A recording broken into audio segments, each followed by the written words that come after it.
పరమ పూజ్య శ్రీ గణపతి సచ్చిదానంద స్వామి వారి జన్మదినోత్సవం సందర్భంగా శ్రీ గురుం నమామి ప్రత్యేక కార్యక్రమానికి స్వాగతం. అవధూత దత్తపీఠాన్ని స్థాపించి నిరంతరం దత్తస్వామిని కీర్తిస్తూ దత్తతత్వాన్ని చాటుతూ కోటానుకోట్ల భక్తుల హృదయాలలో కొలువై కొందరిచే యోగిగా ఇంకొందరిచే సిద్ధుడిగా రాగాలతో రోగాల నయం చేసే నాదబ్రహ్మగా సనాతన ధర్మోద్ధారణ గావిస్తున్న ధర్మ సారథిగా మన మధ్యే మానవ దేహంతో నడయాడుతున్న అపర దత్తాత్రేయ స్వరూపమే శ్రీ గణపతి సచ్చిదానంద స్వామివారు.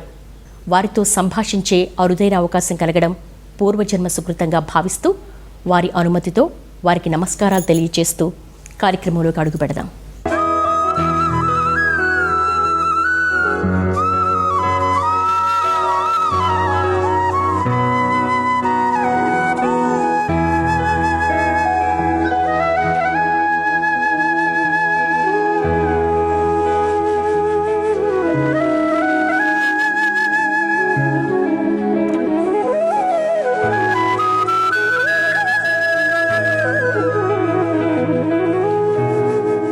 శ్రీ గురుం నమామి ప్రత్యేక కార్యక్రమాన్ని పవిత్రమైన వేద పఠనంతో ప్రారంభిద్దాం.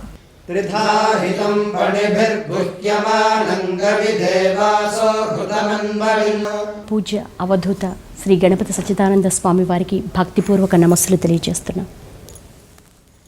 శ్రీ గురుం నమామి కార్యక్రమం ప్రారంభానికి ముందుగా మీ అనుమతి కోరుతున్నాను ప్రారంభించడానికి. శ్రీ గురుభ్యో నమః. పూజ్య గురూజీ, దత్త సంప్రదాయం అంటే ఏంటి? అవధూత దత్త పీఠాన్ని స్థాపించడం వెనుక మీకున్న సంకల్పం, అసలు ఆలోచన ఎలా వచ్చింది? దత్త సంప్రదాయం, దత్త పరంపర, అవధూత దత్తపీఠాన్ని స్థాపించాలనే సంకల్పం, ఇవి దీని యొక్క వివరణ. అంటే దత్త అంటే ఇచ్చుకోవటం, తనను తాను ఇచ్చుకోవటం. పరమాత్ముడు దత్త అత్రి అనసూయ యొక్క తపస్సుతో స్వామి అవతరించాడు. వాళ్లకు సంతానమే లేనప్పుడు ఎంతో వయస్సు అయినటువంటి దంపతులకి స్వామి 3 రూపాలతో కనపడ్డాడు. భయపడ్డారు అప్పుడు. అయ్యో, మేము ఉపాసన చేసింది 1 రూపము, మీరు 3 రూపాలతో కనపడితే మేము ఏం చేసేది? మీరు అనుకున్న ప్రకారంగా 3 రూపాలు ఉపాసన చేశారు మీకు తెలియక.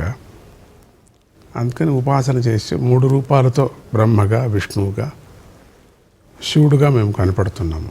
మేము ముగ్గురం కూడా దత్తులమే, మీ దగ్గరకు వచ్చేస్తున్నాం. మీకేం కావాలా అంటే ఏం వద్దు, అయితే మమ్మల్ని మేము ఇచ్చుకుంటాం. అయ్యో, ఇది ఎట్లా అవుతుంది? మాకు ఈ రూపంతో మేము సంతానము మిమ్మల్ని ఎత్తుకునేది ఎట్లా, మేము ముద్దు పెట్టేది ఎట్లా, మిమ్మల్ని లాలించి పాలించేది ఎట్లా? మాకు భయం అవుతుంది. అయితే ముగ్గురు కలిసి చూడండి అని ముగ్గురు కలిసి ఒకే రూపంతో కనపడతారు. కానీ 3 తలకాయలు ఉన్నాయి మళ్ళీ. అప్పుడు ఇంకా భయపడతారు. ముగ్గురు విడివిడిగా ఉండటమే బాగుంది, ముగ్గురు 3 తలకాయలతో కనపడేది ఇంకా భయంగా ఉంది మిమ్మల్ని చూసి. అయితే నీకు సమయం రాలేదు, ఒకే రూపంతో వస్తాం మళ్ళీ అని చెప్పేసి వెళ్ళారు. ఆ విధంగా మళ్ళీ అత్రి అనసూయ తపస్సుతో అయోనిజ రూపంలో స్వామి ఒకే రూపంతో వాళ్ళ మీద పడ్డాడు. ఒక్కొక్క రూపంతోనే వాళ్ళకు బాలకులుగా జన్మించారు అని చెప్తారు. దూర్వాస మహర్షిగా, చంద్రుడుగా, మహావిష్ణు రూపంతో దత్తుడుగా. ఆ దత్తుడిని నేను మీకు ఇచ్చేసుకుంటున్నాను అని. ఇది అందుకని అవతార సంప్రదాయంలో గురు సంప్రదాయం అత్యంత ముఖ్యమైనది, మొట్టమొదటిది. ఇప్పుడు ఎన్నో కల్పాలు, ఎన్నో యుగాల్లో జరిగినటువంటిది. ఈ యుగము కృతయుగము, త్రేతాయుగం అని చెప్పడానికి వీల్లేదు. యుగాంతరంగా ఎప్పుడు కల్పాలు జరుగుతూనే ఉన్నాయి, మళ్ళీ మళ్ళీ జరుగుతున్నాయి.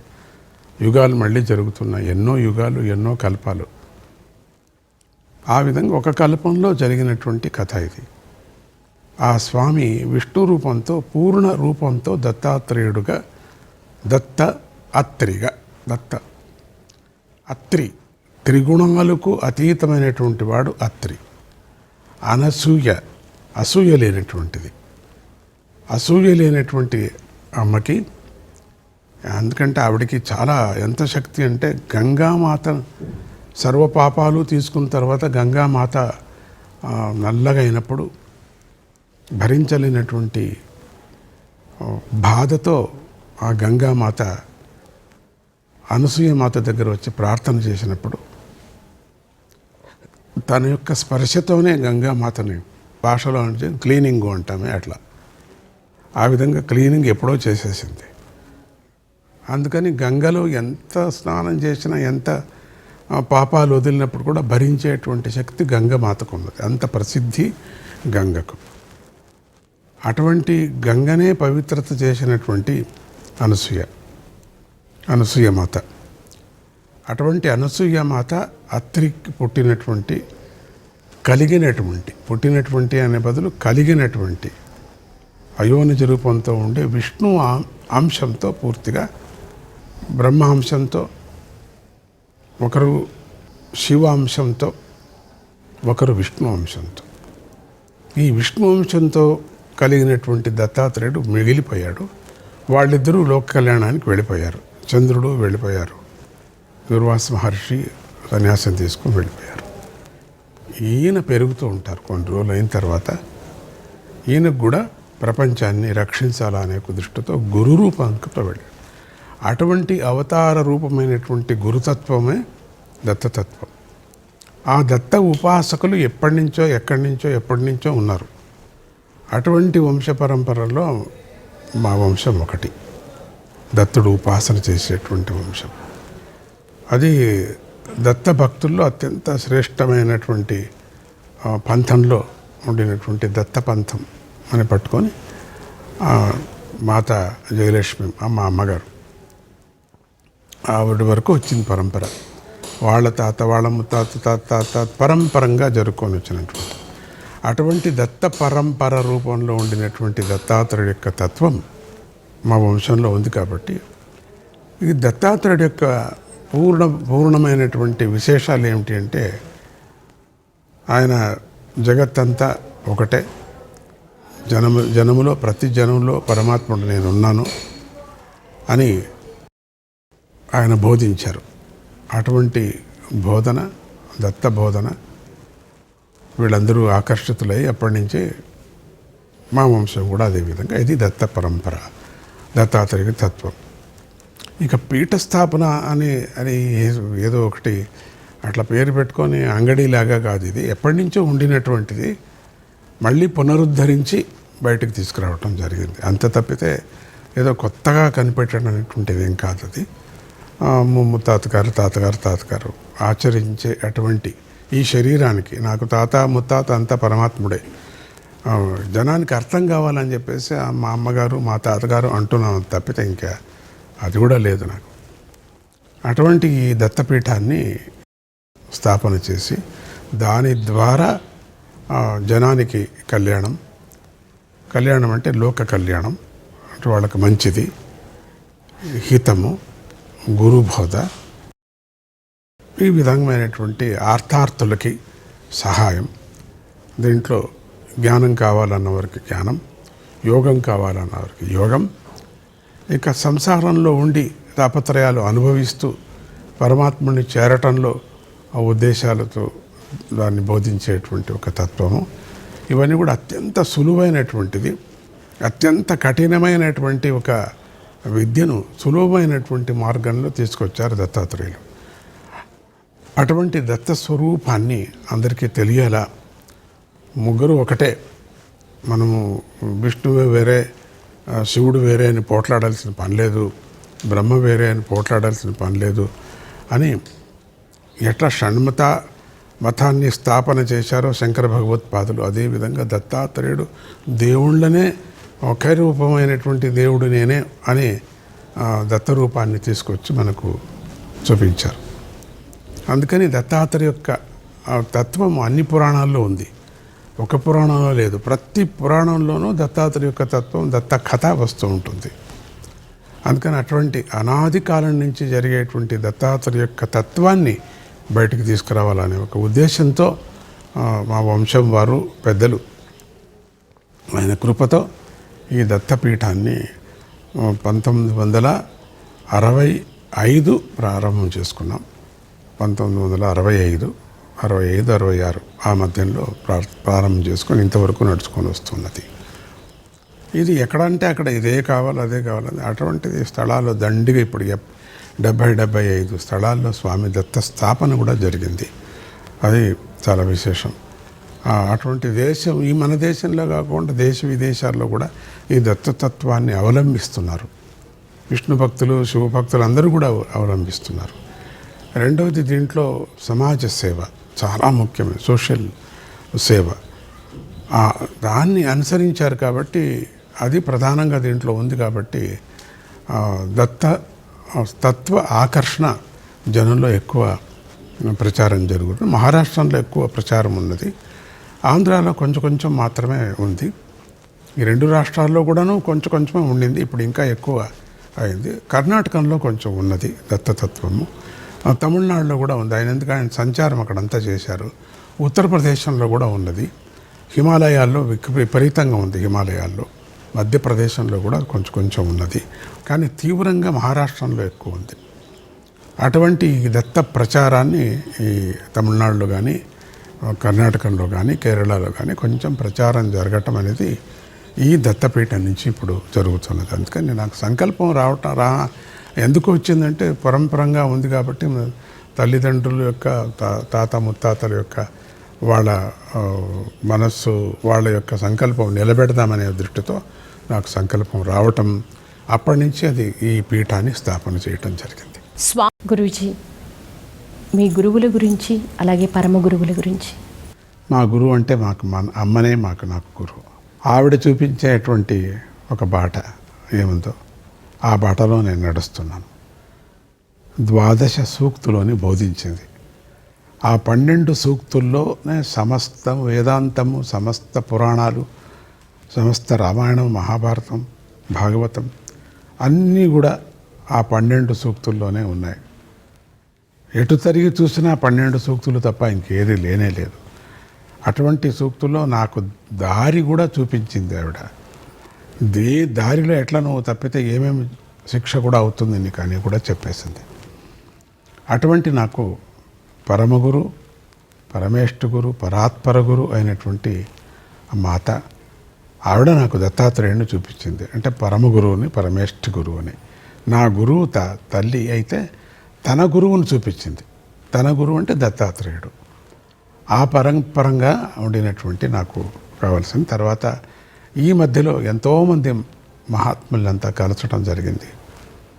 ఎంతోమంది కరపత్ర స్వామిని కలచడం జరిగింది, అగస్త్య స్వామిని కలచడం జరిగింది. ఈ జన్మలో ఎంతో మహాత్ముల్ని చూడటం జరిగింది, వాళ్ళతో సంభాషణ కూడా జరిగింది. ఈ విధంగా పరమాచార్యులతో కూడా చాలా సంభాషణ జరిగింది. ఎంతోమంది ఉత్తర దేశంలో ఉండినటువంటి, హిమాలయాల్లో ఉండినటువంటి గురువుల్ని, పెద్ద యోగుల్ని కూడా చూడటం జరిగింది. వీళ్ళంతా గురువులే నాకు. ప్రతి ఒక్కరూ దత్తాత్రేయుడికి 24 గురువులు తత్వం ఎట్లా ఉందో అట్లనే ప్రతి వస్తువులోనూ కూడా గురు పరంపర చూసేటువంటి పద్ధతి మాకమ్మ అలవాటు చేశారు. నీ గురుతత్వాన్నే చూడు, ఒకవేళ వాళ్ళలో ఏదైనా చెడ్డది చూస్తే నీకు పాఠం, వాళ్ళలో మంచిది చూసావంటే దాన్ని నువ్వు తీసేసుకో. ఇట్లా రెండూ చెప్పటం, చెడ్డది తీసుకోవద్దు మంచిదే తీసుకో అని నేను చెప్పలేదు. చెడ్డది చూస్తే నీకు పాఠం, అది మంచిది చూస్తే నువ్వు తీసుకో. చాలా బాగుంది. అదేవిధంగా ఈరోజు కూడా దాన్నే అనుసరిస్తున్నాను. కాబట్టి గురువు, పరమగురువు అయినటువంటి అమ్మగారు, మరి నా శ్రీశైలంలో కూడా దత్తాత్రేయుడే స్వయం అక్కడ దండ కాషాయ వస్త్రాలు కూడా ఇవ్వటం కూడా జరిగింది శ్రీశైలంలో.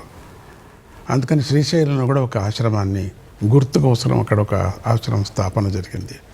ఆ నదిలో కొట్టుకొస్తుంటే నది నీళ్లు అంటే చాలా ఇష్టము నాకు. 2 గంటలు 1 గంట ఎంతసేపు అయినా కూడా నీళ్ళలో ఈత కొట్టుకొనే ఉండిపోతాను. నీళ్ళలోనే పడ్డాడు కదా బాబు, అందుకని నీళ్ళలోనే ఉండటం. అందుకని భక్తులు ఎక్కడెక్కడ వెళ్ళినా కూడా కోనేరు కట్టడం, దాంట్లో నన్ను పడేయటం చేస్తున్నారు. ఇప్పటికీ చేస్తున్నారు. ఇప్పటికీ ఈ రోజుకి జరుగుతున్నది. నాకు దాన్ని సమర్పణ చేసేస్తున్నారు. కొన్ని ఇళ్లలో కనుక దాన్ని వదిలేసి వెళ్ళిపోతున్నారు, మీకే స్వామీజీ ఇదని. అది తప్పితే ఇంకా నాకు ఏం అక్కర్లేదు. ఎవరైనా కోనేరు చూపిస్తే చాలు, అక్కడ వెళ్ళి ఉండిపోవటం. ఆ విధమైనటువంటి శ్రీశైలంలో కృష్ణానదిలో అక్కడ పరమ గురువు రూపమైనటువంటి గురువులంతా కనపడటం కూడా జరిగింది. కాబట్టి ఒక గురువు అని నేను చెప్పలేను. దత్తాత్రేయుడికి 24 గురువులు అయితే నాకు 1000 మీద 1,000,000 గురువులు నాకు ప్రతి నిత్యము ఈరోజు కూడా నేను చూస్తున్నా. ఈరోజు ఈ క్షణంలో కూడా నేను గురుతత్వాన్ని కొత్తదే చూస్తున్నాను. ఇన్ని రోజులు అయినప్పటికి కూడా ఇంకా కొత్తది చూస్తున్నా. చూసిందే చూడటం కాకుండా కొత్తది చూస్తున్నా. కొత్త పాఠం నేర్చుకుంటున్నా, కొత్త మాటలు నేర్చుకుంటున్నా, కొత్త పాటలు నేర్చుకుంటున్నా, కొత్త బాటను కనిపెట్టుకుంటున్నా. ఇది నాకు పాఠం ఇప్పటికి కూడా జరుగుతుంది. నేను ఇంకా విద్యార్థినే. పూర్తిగా అన్నీ నాకు వచ్చాయని నేను ఏమీ చెప్పలేను. ఏది పట్టుకుంటే అది వస్తుంది. సంగీతం అనేది నాకు తెలియదు. అట్లా ఏదైతే అది దాన్ని ఉపాసన వచ్చేస్తూ ఉంటుంది అది. కాబట్టి అది నాకు కొత్తది. ఆ రోజుకి అది కొత్తది. అత్యంత ముఖ్యమైనది ఆకలి తీర్చడం. నాకు చాలా సంతోషం. ప్రజల్లో ఆకలి తీర్చడం మొదట. ఆకలి తీరుతూనే ఏం కావాలనేది వాళ్ళకి అర్థమవుతుంది, లేకపోతే ఏమీ అర్థం కాదు. ఇటువంటి గురు పరతత్వమైనటువంటి పరమరూపమైనటువంటి పరమగురు పరమేష్ఠ గురు అయినటువంటి దత్తాత్రేయ యొక్క పరంపరలో మా అమ్మగారు నాకు గురువు. పూజ్య స్వామీజీ, మీ జీవితంలోకి గణపతి ఎలా వచ్చి చేరారు?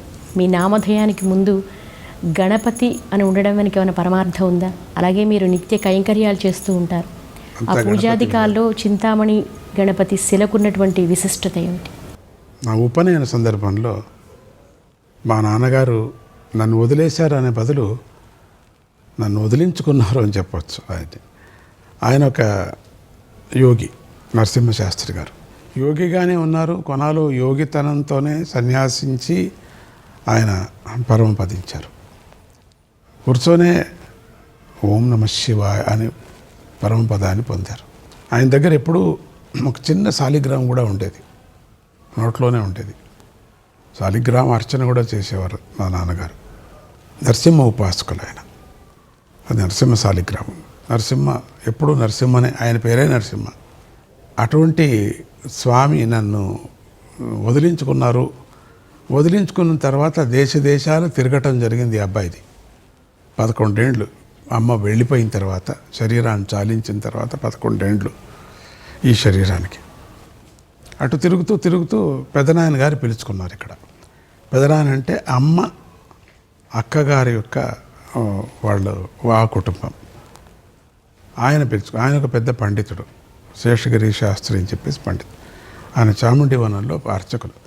ఆయన పిలుచుకొని నన్ను ఈ వైదిక కర్మలన్నీ కూడా నేర్పించారు. యజుర్వేదులు మా వంశం, ఆయన ఋగ్వేది. ఈ 2 అబ్బే, నాకు 2 అబ్బటం జరిగింది. చాలా పెద్ద వేదం అంటేనే చాలా పెద్దది. 12 ఏళ్ళ విద్య అది. ఆ సమయంలో ఆయన ఉపనయనం చేయాలని చెప్పేసి చేశారు. ఉపనయనం లేకపోతే ఎట్లా? ఉపనయనం లేకనే ఎన్ని మంత్రాలు ఇవన్నీ కూడా చదివేస్తున్నావు, చెప్పేస్తున్నావు. ఏది ఎప్పుడు ఎట్లా కావాలంటే అట్లా నువ్వు వల్లి వేసేస్తున్నావు. ఆయన ఒక అర్చక పురోహితుడిగా ఉండేవారు. ఒక దినానికి 10-12 పెళ్ళిళ్ళు చేయించేవారు ఆయన. అంత స్తోమత ఆయనకు ఉండేది.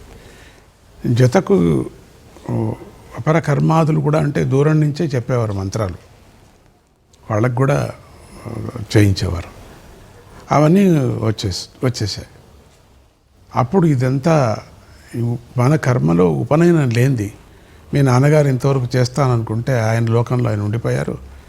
నేను నీకు చేయాల్సిందే, నా దగ్గరే పెరుగుతున్నావు, నేను చెప్పే వేదమంతా నువ్వు చెప్పేస్తున్నావు, ఏ పాఠము లేదు నీకు. అందుకని ఉపనయనమైన సంస్కారం చేయకపోతే బాగుంటుందని చెప్పి ఉపనయన సంస్కారం చేశారు. ఆ సందర్భంలో ఆ గణపతి అక్కడ కనపడటం, అగ్నిలో ఆ గణపతి పూర్ణ రూపం కనపడటం, అక్కడి నుంచి పూర్ణంగా జీవితమే మారిపోయింది. అది మామూలుగా అబ్బాయిగా తిరిగేవాడు, అది కూడా మారిపోయింది. మారిపోవటంతో నువ్వు కనపడ్డావు, నువ్వు ఎక్కడున్నావు అని ఎతకటం గణపతిని. నువ్వు గణపతి ఎక్కడున్నావు, నువ్వే నాకు దారి చూపించు నాకు. అప్పుడు పిచ్చి పిచ్చిగా హిమాలయానికి వెళ్ళటం, ఇవన్నీ జరిగాయి. చాలా అద్భుతమైనటువంటి కథ. ఎక్కువ నేను చెప్తూ ఉంటే టైం అవుతుంది. కొనాక ఆ అగ్నికుండం నుంచి గణపతి ఉద్భవం జరగటం, మార్గదర్శనం ఇవ్వటం, ఒక పెద్ద రాళ్ల గుట్టలాగా అక్కడ ఒక చోట ఉండటం, కేసరిలో అని చెప్పేసి ఇక్కడి నుంచి ఒక 10 కిలోమీటర్ల దూరం అవుతుంది. అదంతా అడవి అంతా మొత్తం. ఇప్పుడు పెద్ద సిటీ అయిపోయింది. అక్కడ ఈ రాళ్ల గుట్టలో ఒక ప్రకాశం కనపడింది. ఆ ప్రకాశం కనపడుతూనే అక్కడికి వెళ్ళటం, దాన్ని ఆ ప్రకాశం ఎక్కడ కనపడుతుంది అని చూస్తే ఆ శిలను తీసుకోవటం జరిగింది. శిలను తీసుకుంటే మామూలుగా చేతిలో తీసుకుంటే ఆ చెయ్యి ఉండలేదు, సడన్గా చెవి దగ్గర పోయింది. చెవి దగ్గర పోతూనే నీకు తెలియకుండానే నేను కొన్ని మార్గాలు చెప్తానని వినిపించింది. శిలను, ఆ చింతామణి మాణిక్య శిలను చూడటానికి రాయి ఎవరికి ఏం కనపడదు. అదొక గులకరాయిలాగా ఉంటుంది, అంతే, మామూలు రాయిలాగా ఉంటుంది. దాంట్లో ఒక శబ్దం వినపడటం. అందుకని ఈ చెవులో నేను ఎవరితో మాట్లాడాను, ఎవరు వచ్చినా ఇటు వచ్చి మాట్లాడమని చెప్తుంటాను. దీంట్లో ఏ కర్మను నేను వినను, ఏ మాటను వినను, ఏది వినపడదు నాకు. అందుకని గట్టిగా ఎవరైనా ఇక్కడ వస్తే అంటూ ఉంటాను. పెద్దవాళ్ళు ఎవరు వచ్చినా కూడా ఇటు కుర్చీ వేయండి, ఇటు మాట్లాడతాను, ఇటు నేను మాట్లాడటానికి వీల్లేదు. ఇప్పుడు అందరికీ అర్థమైపోయింది, ఇటు స్వామీజీకి వినపడదు. అందరికీ చెప్పేసి ఇది చెవు వినపడదు అని, అది బాగుంటుంది, అదే బాగుంటుంది. ఇవన్నీ నేను చెప్పి అందుకని ఈ చెవు ఆయన కోసం వదిలేశానని చెప్తే ఎవరు కూడా నమ్మరు. పట్టుకొని దాంట్లో ఏముందని కూడా ఆపరేషన్ కూడా చేశారు. ఏమీ లేదు, బాగుంది, కానీ వినపడదు అని చెప్పేశాను. అందుకని వినపడదు స్వామీజీకి ఇట వస్తామని. ఇది గణపతికి వదిలేశారు.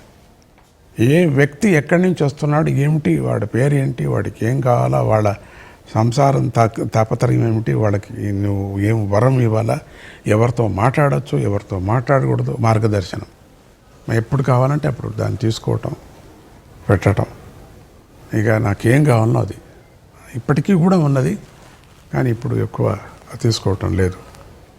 చాలు, నాకు అట్లే తెలుస్తుంది, యోచన లేదు. సో ఇది ఆ చింతామణి. చాలామందికి చాలా ఇష్టపడతారు, చూడటానికి ఇష్టపడతారు. అది ఎట్లా పనిచేస్తుంది అని అది మాత్రం నేను ఎవరికి చెప్పేది కాదు. ఇది మిషన్ కాదు నాయన, ఇది అదొక మెస్మరిజం కాదు, ఇది స్వామి యొక్క అనుగ్రహం. గణపతినే నాకు దేశాల్లో గణపతి పేరు వినిపించు అన్నారు. ఎట్లా వినిపించేది? గణపతి ఆలయం కట్టమని ఎవరికేం చెప్తా నేను? ఏం చేస్తే మంచిది? దేశాల్లో గణపతిని చెప్పాలా, అందరూ చెప్పాలా, అన్ని మతాల వాళ్ళు చెప్పాలా, నీ దగ్గర వచ్చిన వాళ్ళంతా చెప్పాలా. అప్పుడు గణపతి సచ్చిదానందాన్ని మార్చుకుని మిస్టర్ గణపతి సచ్చిదానంద స్వామీజీ అంటారు. గణపతి అంటున్నారు కదా వాళ్ళు. ఇక గణపతి ఫొటోస్ ఇవ్వటం, గణపతిని తెరలో చూపించటం. వాళ్ళు స్వామీజీకి గణపతి అంటే చాలా ఇష్టము. దేశాల్లో గణపతిని ప్రచారం తీసుకుపోవటం. గణపతి సచ్చిదానంద స్వామి ఇది రావటం. ఇది కొత్త సబ్జెక్టు జనానికి. ఇది ఇప్పుడు మాత్రం దాన్ని బయట పెడుతున్నాను దాన్ని. అటువంటి చింతామణి గణపతి స్వామి దగ్గర ఉంది, చాలా విశేషం అని అందరికీ తెలుసు. అందుకని ఎక్కడ ఏ స్థాపన చేసినప్పటికీ చిన్న గణపతి ఆలయం మొదట కట్టేసి చేయాలి. ఇప్పటికీ కూడా గణపతినే ప్రతినిత్యము గణపతి హోమం చేయటం జరుగుతున్నది. జనానికి ఏది కష్టసుఖాలు ఏముందో వాళ్ళ ఆ హోమములో పాలు పంచుకోండి, మీకు మంచిది జరుగుతుంది అని చెప్పి గణపతి మణిని వాళ్ళకి ప్రసాదించడం కూడా జరుగుతుంది. చిన్న ఒక మణిని కూడా కొన్ని కోట్ల మందికి ఇది జరుగుతూనే వస్తుంది. నేను ఎక్కడ వెళ్ళినా కూడా ఈ గణపతి హోమం చేయటం, జనాన్ని ఆశీర్వదించడం, ఇది గణపతి తత్వం. నాకు గణపతి దర్శనం ఇవ్వటం. ఈరోజు ఏదైనా నేను సంగీతం ఈరోజు చూస్తే గణపతినే నాకు ముందు వెళ్ళిపోతారు, ఆయనే వాయించేస్తాడు. నేనేం ఊరికే ఉండటం, నా చేయి మాత్రం ఊరికే తిరుగుతూ ఉంటుంది, ఎవరికి తెలియదు. నేను చేస్తున్నాను అనుకుంటాను, నేను వాడు అనేది ఏం లేదు, ఆయనే అంత చేసుకో. గురు పరంపర తత్వరూపంగా ఉండేటువంటి దత్తాత్రేయుడితో ఈ గణపతి నన్ను ఇట్లా ఆడిస్తున్నాడు. అవధూత దత్తపీఠం మూలస్థానంలో స్వర్ణమయ దత్తమూర్తి ఉన్నారు. వారికున్న విశిష్టత అది విశేషమైనటువంటిది. ఒక యోగి ఒకప్పుడు ఆ మూర్తిని, నా పేరు శ్రీపాద వల్లభుడు అని చెప్పటం, ఆయన జరగటం, ఈ మూర్తి నువ్వే పెట్టుకో అని చెప్పటం, అది మీ పెద్దలంతా దీన్ని పూజ చేసేవారని చెప్పటం జరిగింది. అది ఎంత మాత్రానికి నేను కనిపెట్టలేదు, ఇంతవరకు నేను కనిపెట్టలేదు. ఎట్లా వచ్చింది, ఏమిటిది, ఎందుకు, నువ్వెవరు అనేది కూడా నేను చేయలేదు. దత్తాత్రేయుడే వచ్చాడు ఇక్కడికి, తానే నడుచుకొని వచ్చేసాడు.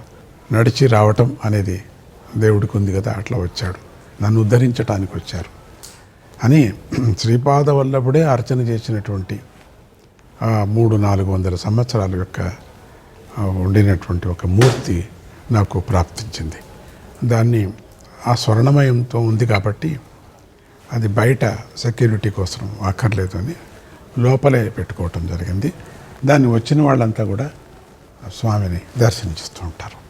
అది అట్లా వచ్చినటువంటి మూర్తి.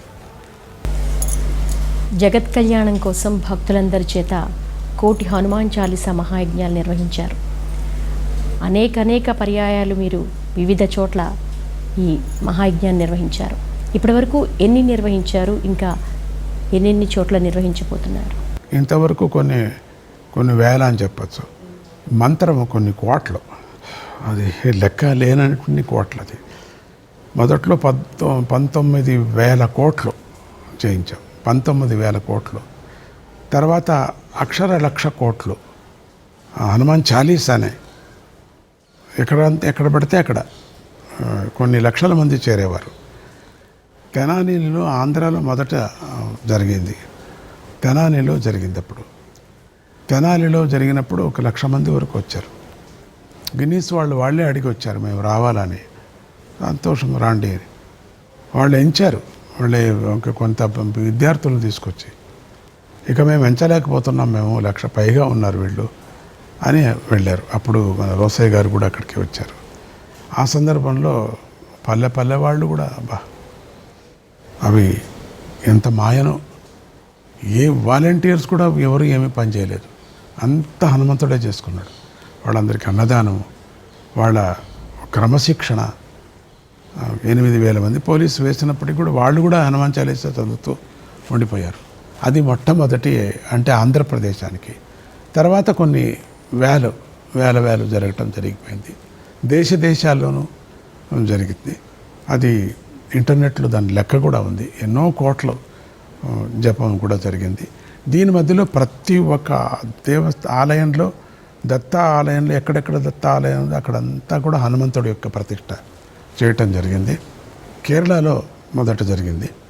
ఇప్పటికీ కేరళలో శనివారం ఆదివారం లోపలికి వెళ్ళటానికి అయ్యలేదు, అంత జనం. అన్యమతస్థు వాళ్ళు కూడా వచ్చి స్వామిని దర్శిస్తారు అక్కడ. బెంగళూరులో ఆదివారం, శనివారం, శుక్రవారం వెళ్ళటానికి వీల్లేదు, అంత చిన్న మూర్తి, ఇంతే మూర్తి. కీర్తి పెద్దది. ఆలయం కూడా చాలా చిన్నది, కొన్ని కోట్ల రూపాయలు ఖర్చు పెట్టలేదు, కొన్ని లక్షలు ఖర్చు పెట్టింది అంతే.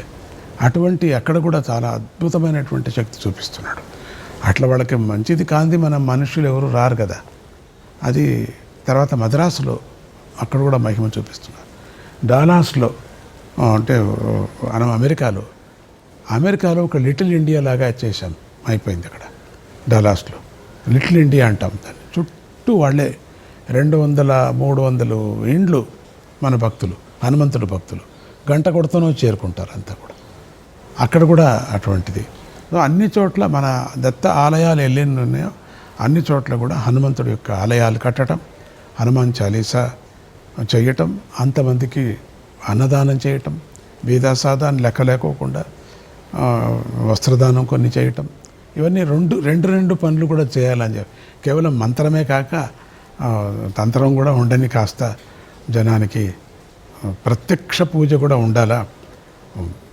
ఆకలి కొన్నవారు భోంచేస్తే ప్రత్యక్ష పూజే కదా, అది ప్రత్యక్ష పూజ కూడా, చైతన్య అర్చన కూడా ఉండాలని రెండు ప్రపంచంలో మరెక్కడా లేని విధంగా ఆశ్రమంలో సుఖవనాన్ని ఏర్పాటు చేశారు. అనేక పక్షులకు ఆవాసాన్ని కల్పించారు. ఈ ఆలోచన ఎలా కలిగింది అసలు? చిన్నప్పుడు అమ్మ నన్ను ఎత్తుకొని వెళ్ళి ఒక పెద్ద వృక్షం దగ్గర నిలిపించాను. అడవి అది. సాయంత్రం 6 గంటలకు సూర్యాస్తమయం అవ్వబోతున్నదంగా కొన్ని లక్షల పక్షులు వచ్చేది అక్కడికి, చిలుకలు. ఆ చిలుకలు శబ్దం విని రికార్డ్ అయిపోయింది మనసులో పూర్తిగా. ఒకటొకటి పలకటం. వాళ్ళ యొక్క భాష తెలిసిపోయింది. వాళ్ళ భాష తెలియక దాన్ని నేను రీసెర్చ్ చేయకనే వచ్చేసింది. ఆ సమయంలో అమ్మ పక్షులంటే చాలా ఇష్టపడేది. నాకు నేర్పించింది పక్షులు ఎట్లా ఉంటాయి ఏమిటి, ఏ రంగు పక్షి ఎట్లా ఉంటుందని. దాంతో కొంచెం విద్య కూడా వచ్చింది, పక్షి భాష. కొన్ని రోజులు అయిన తర్వాత, ఇక్కడ ఆశ్రమానికి కొన్ని రోజులు అయిన తర్వాత 2-3 పక్షులు కింద పడ్డాయి. తీసుకొచ్చారు. స్వామి ఏం చేయాలి దీన్ని? మందు వేస్తే సరిపోతుంది, దీనికి ఔషధి వేస్తాం దానికేమని ఔషధి వేయటం జరిగింది. ఔషధి వేస్తేనే ఎగిరిపోయాయి. బాగా రెక్కలు బాగా స్తోమత వచ్చేసింది దాళ్లకు. ఒక 2-3 రోజులు ఇక్కడ పెట్టుకొని దాళ్లను ఎగిరించడం జరిగింది. అవి చూసేశారు. ఇక ఇంటింటి నుంచి కొన్ని పక్షులు సాకిన వాళ్ళు తీసుకొచ్చారు. అటు ఫోన్ అంతా వెళ్ళి బయటంతా వెళ్ళిపోయింది. స్వామీజీ పక్షి పట్టుకుంటేనే బాగా అయిపోతుందని. ఇక చూసుకోండి, వందలు వచ్చేసాయి. ఎక్కడెక్కడి నుంచినో వచ్చేసాయి పక్షులు. తీసుకురావటం, దాన్ని మీరు సరి చేయండి అనటం, దాన్ని పెట్టడం, లేకపోతే మీరే తీసేసుకోండి అనటం. దాని మూలాన పక్షులంతా చేరటం జరిగింది. కొంతమంది ఫారమ్స్ మూసేయటం, అవన్నీ తీసుకురావటం. 10 కదా, 12 కదా, 20 కదా, 200 కదా, 300 కదా, 400 కదా అని 4000 పక్షులు చేరుకున్నాయి ఇక్కడ. అన్నీ చిలుకలే. అది సంతోషం. తరతరావరి చెప్పలేనంది పక్షులు, చిలుకలు చేరుకున్నాయి. దాళ్లను అన్నీ దాన్ని అబ్యూజ్డ్, మరి ఇంజూర్డ్, ఇవన్నీ అంటే పాడైపోయినటువంటి పక్షులంతా కూడా దీన్ని ఇక్కడ డాక్టర్స్, మంచి హాస్పిటల్ ఉంది ఇక్కడ, మంచి హాస్పిటల్ ఏర్పరిచారు భక్తులు. చాలా మంచి హాస్పిటల్. డాక్టర్స్ కూడా 3 ఉన్నారు, వెటర్నరీ డాక్టర్స్. వాళ్ళు కూడా సేవ చేస్తుంటారు. కొంతమంది వాలంటీర్స్ కూడా ఉన్నారు. 25 మంది వాలంటీర్స్ ఉన్నారు. ఆ పక్షి లోకం అది ఒక లోకంలాగా తయారైపోయింది. ఇంత అనుకుంది ఇంత అయిపోయింది. ఇప్పటికి ఇంత అయిపోయింది. అది చాలా లోక ప్రసిద్ధి అయిపోయింది. అది ఎక్కడా లేనటువంటి పక్షులు ఇక్కడ చూస్తే చాలు. నెక్స్ట్ వీక్ మీరు వచ్చే లోపల ఆ పక్షి ఉండదు, పోతుంది. ఇక అది ఇంకెప్పటికీ మళ్ళీ దొరకదు. అది ఆ పక్షి ఎక్కడా చూడలేరు. ఒకసారి చూసిన పక్షి ఇంకా 2 నెలలకు వస్తే అది ఉండదు. అది ఇక్కడ ఉందే అంతే కొన్ని పక్షులు. అది విశేషంగా ఉండేటువంటి ఒక పక్షులు. జనం వాళ్ళ కంటితో చూడని బొమ్మలే చూస్తారు పిల్లలు, లేకపోతే టీవీలో చూడాలా, లేకపోతే అనిమల్ దీంట్లో చూడాలా. నిజంగా ప్రత్యక్షంగా చూడవచ్చు. కొన్ని పక్షులు నేను మాట్లాడుతుంటే మాట్లాడతాయి, మంత్రాలు చెప్తాయి. అవి దాన్ని నేను నేర్పించలేదు, అవంతకవే మాట్లాడతాయి. కొన్ని పక్షులు అవి నా దగ్గర మాత్రం పైన ఉంటాయి. కింది తట్టు కూడా కొన్ని పక్షులు మాట్లాడతాయి. తరతరావరి వేరే దేశాల నుంచి తెచ్చుకున్న వాళ్ళంతా తీసుకొచ్చి ఇక్కడ వదిలేశారు. కొన్ని భక్తులు చూడలేక పెట్టెల్లో పెట్టుకొని ఆ బాధ భరించలేక వాళ్ళకి డబ్బులు ఇచ్చేసి తీసుకొచ్చి పెట్టేశారు. కొంతమంది ఫారమ్స్ వాళ్ళు మూసేస్తున్నారు అని ఇక్కడ తీసుకొచ్చి వదిలారు. ఇవి ఈ పక్షులు చేరుకోవటంలో పక్షి భోజనం దానికి పెట్టడం. నేనంతా వాళ్ళని మనుషుల్లాగా నేను ట్రీట్ చేస్తాను. ప్రతినిత్యం వాళ్ళకి అన్నదానంలాగా 3 పూట్ల అన్నం, వేరే అన్నదానం కూడా చేస్తాను. ఒక మనిషికి ఏమి ఖర్చు అవుతుందో ఒక పక్షికి ఒక ఖర్చు అయింది, ఒక మనిషి 2 మనుషులు భోంచేయచ్చు. ఆ విధంగా వాళ్ళని సౌకర్యంగా చూసుకుంటున్నారు. వాళ్ళు మనుషులు దేవతల రూపంగా చూసుకుంటున్నారు. జనం కూడా ఎక్కడెక్కడి నుంచో వస్తూ ఉంటారు. బస్సులో వచ్చి చూస్తూ ఉంటారు. వేల కొద్ది మంది జనం వచ్చి చూస్తుంటారు. ఇది పక్షిధామ. ఫ్రీ, ఎవరికి ఏమీ డబ్బు లేదు, వెళ్ళి చూడవచ్చు. వాళ్ళు ఇష్టమైతే ఆహారాన్ని ఇవ్వచ్చు. ఇది పక్షి. హనుమా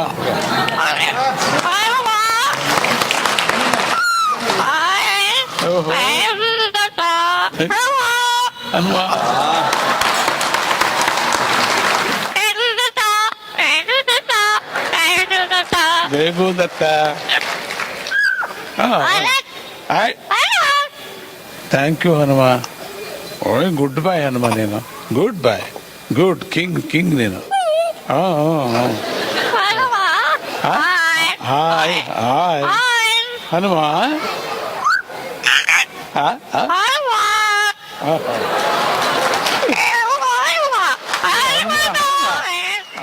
శివాయ 1, నమ శివాయ 2.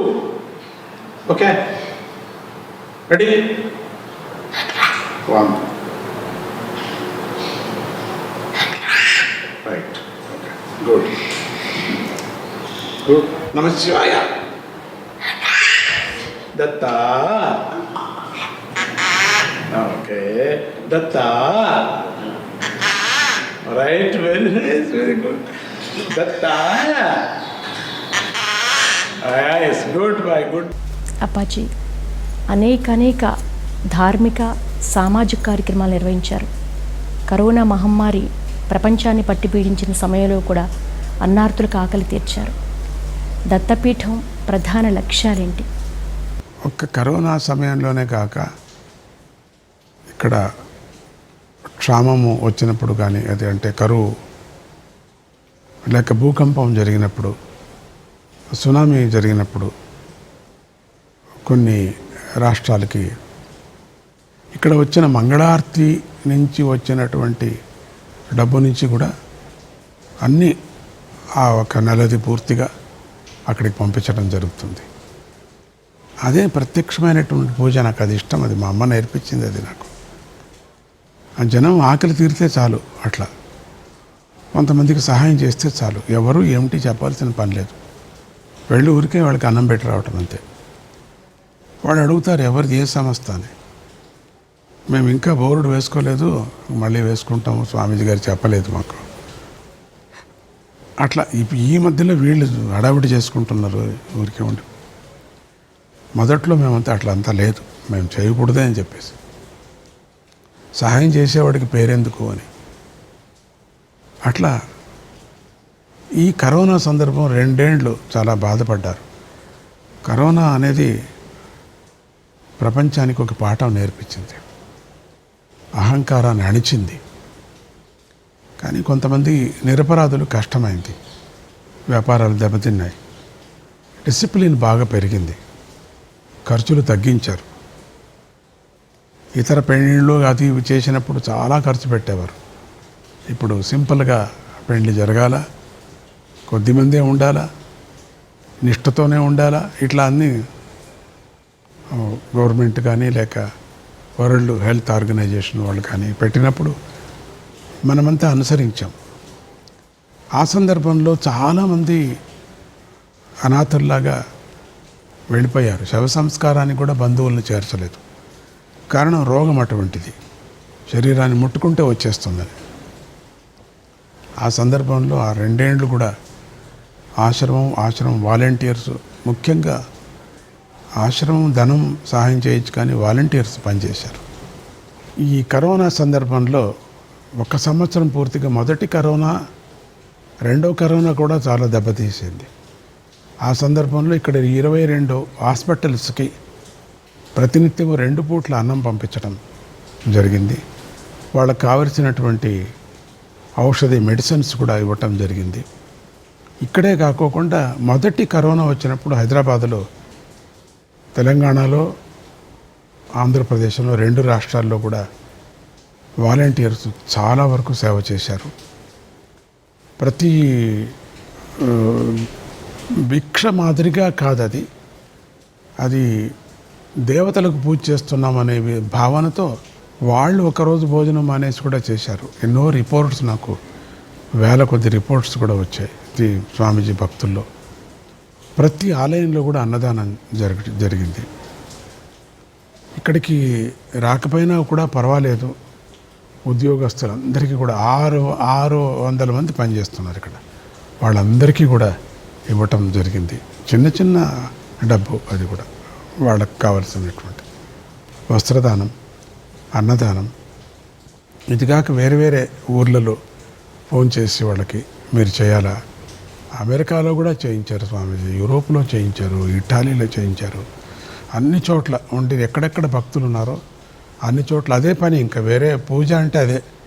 ఈరోజు ఎంతమందికి అన్నదానం చేశారు, ఈరోజు ఎంతమందికి వస్త్రదానం చేశారు, ఈరోజు ఎంతమందికి శవ సంస్కారం చేశారు. మన భక్తులే వెళ్ళి చాలామంది చేశారు. వాళ్ళ ఇళ్లలో మనకు కరోనా వస్తే పోతాం, స్వామీజీ పేరు చెప్పుకొని వెళ్ళిపోతాం అంతే. మేము వాళ్ళకి చేయకపోతే వాళ్ళ బంధువులు లేరు, ఎవరూ లేరు. బాగా బతికిన వారు ఎటువంటి సాగు చేస్తున్నారు వీళ్ళు. డాక్టర్స్ రానియరు అక్కడికి, ముట్టనివ్వరు, ఈ ముఖం చూడటానికి వీల్లేదు. అటువంటి అపాయం వచ్చింది కదా అన్ని చోట్ల మనకు, చెప్పుకోలేనటువంటి ఒక అపాయం అది.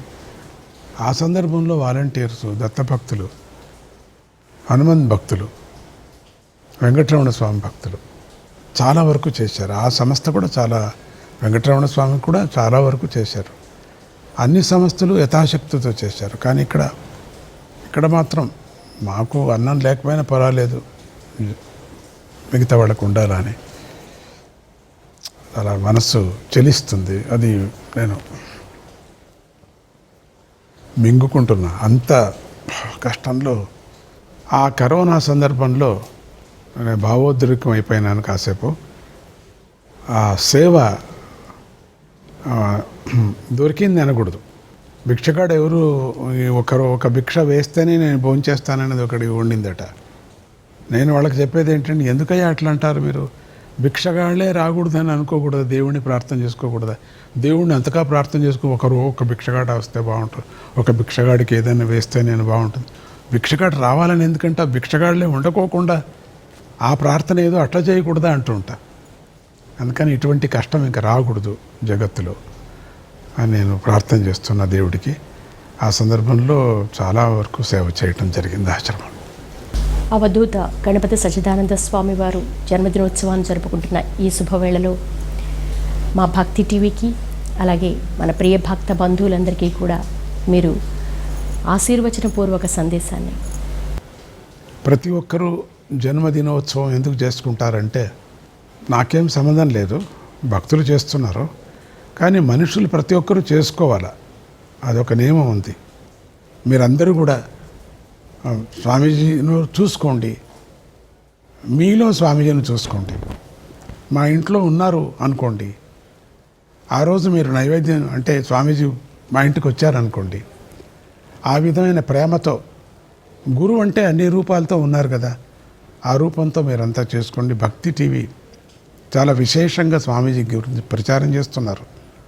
భక్తి టీవీ ఎప్పుడొస్తుందా అని చూశారు, 8 గంటలు ఎప్పుడవుతుందా అని ఆన్ చేసుకొని పెట్టుకున్నారు. ఇప్పుడు కూడా అదే విధంగా చేసుకోండి, ఇది కూడా వినండి. యథోచితంగా భక్తి ప్రచారం భక్తి టీవీ వారు చేశారు. ఆ యాజమాన్యానికి, అక్కడ చేసేటువంటి కర్మాగారం, అక్కడ పని చేసేటువంటి వాళ్ళందరికీ కూడా దత్తుడు, వెంకటరమణుడు, అమ్మవారు వాళ్ళందరినీ ఆశీర్వదించని, వాళ్ళకు మంచి బుద్ధి కలగని, వాళ్ళ దరిద్రమంతా పోని, వాళ్ళ జ్ఞానం కలగని, దాన గుణం కలగని అని వాళ్ళని ఆశీర్వదిస్తూ, దీన్ని చూసే వాళ్ళందరికీ కూడా మీకు హ్యాపీ బర్త్డే, భక్తి టీవీకి హ్యాపీ బర్త్డే చెప్తున్నా. ఇక్కడ భక్తి టీవీలో చూసిన వాళ్ళందరికీ నేను హ్యాపీ బర్త్డే అంటే మీకు అర్థమవుతుంది. ఈ జన్మదినోత్సవం శుభాశయాలు అనే దానికన్నా హ్యాపీ బర్త్డే అంటే తొందరగా అందరికీ, పిల్లలకు కూడా అర్థమవుతుంది. అందరికీ హ్యాపీ బర్త్డే అని చెప్తూ, ఈరోజు యొక్క విశేషమైనటువంటి కొన్ని ఎప్పుడు వినలేనటువంటి కూడా మీరు వింటున్నారు.